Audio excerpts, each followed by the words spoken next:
again, thank you for joining and for watching this short message today. The title of today's message is When Does a Plague End? When does a plague end? Now obviously that's a question that everyone in the world is asking at the moment. When is this pandemic going to end?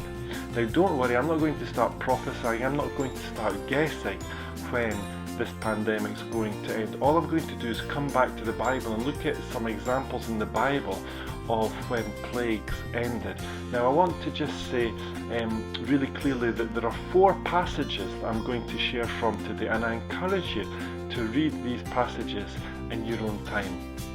First of all, in 2 Samuel chapter 24, what we see is we see King David sinning, and the result was there was a plague in Israel and 70,000 people actually died.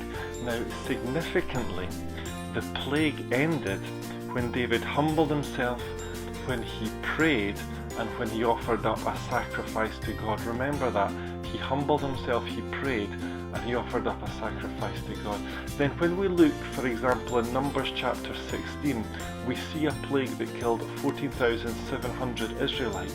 Now when did the plague end? Well, Moses told Aaron to take his censer to put incense in it, and Aaron offered up that incense before the Lord, and when the incense was offered up, then what happened was that the plague ended. Obviously we know from the book of Revelation that incense represents the prayers of the saints.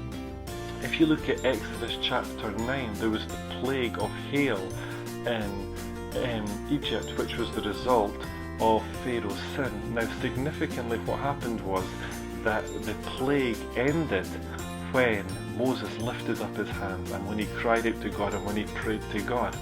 And then I'm coming to probably the key passage, or the well-known passage, which everyone is talking about at the moment. 2 Chronicles chapter 7 verse 14, you know it says, if my people who are called by my name will humble themselves. Now significantly, the verse before that is often a verse that we don't actually know, but it says, when I shut up the heavens so that there is no rain, or command locusts to devour the land, or send a plague among my people, if my people who are called by my name will humble themselves and pray. So what God's saying here is, he's saying again, if there's a plague, if my people will humble themselves and pray, then I will hear from heaven and heal their land. So church, I believe that the Bible's really clear. When there is a plague, when there is that uncertainty or that disease, God is calling his people to pray. But not just pray, God's calling us to humble ourselves. How do we do that? We confess our own sin, we confess the sin of the nation and of the nations of the earth. God loves humility, and as we draw close to him, as we cry out to him, as we pray to him and call out to him for the nations of the earth, I believe that God is going to move. May the Lord bless you, church, and I encourage you to read these passages in your houses today. Bless you. Bye.